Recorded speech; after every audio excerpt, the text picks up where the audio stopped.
Нуртилек Касымуулу кол күрөш боюнча мүмкүнчүлүгү чектелгендердин арасында Азия чемпиону.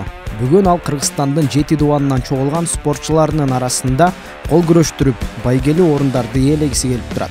Ал бул жолкусунда дени сак спортчуларынын арасында күчүн сынайт. Мен бул өзүмдүн категориям лоузы коляскачандар. Мен бул категориядан сырткары дени сактар менен да күрөшөм. 55 килограммдык салмакта.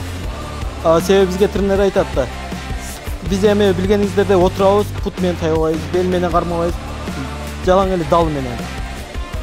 Бул дени сактар менен күрөшүп ийгиликке жете турган болсок, өзүбүздүн категорияга келгенде бир аз ыңгайлуу, оңоюраак болуп калат.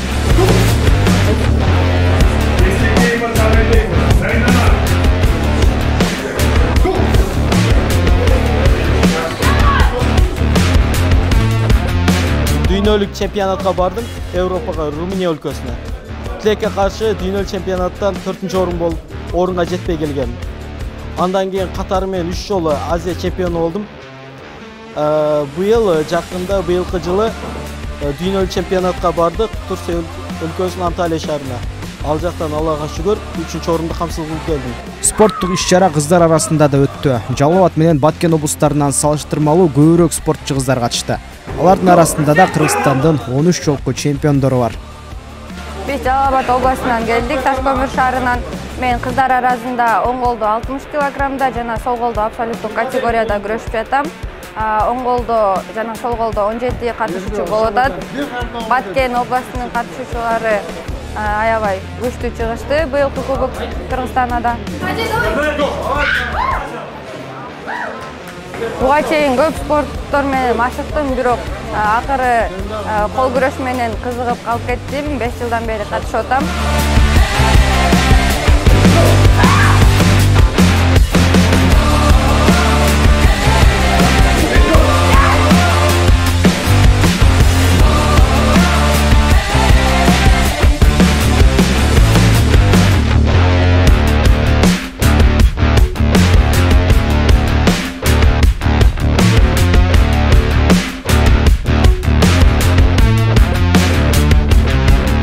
Кол күрөш Ош шаарында алгачкы жолу уюштурулду. Ага 250-гө жакын спортчулар катышып, 3 тайпага бөлүнүп, күч сынашты.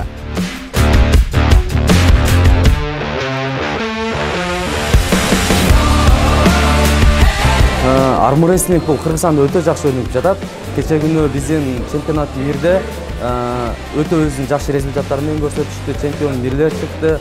Кече күнү Кубок Ташкентте, Кубок Азияда дагы биздин өтө көп кыз келиндерибиз, балдарыбыз алтын медаль менен алып келишти да. Азыркы убакта Кыргызстандын деңгээли армрестлинг боюнча өтө өсүүдө да. Армрестлинг бул эки тараптын колдор менен күрөшүү түрү.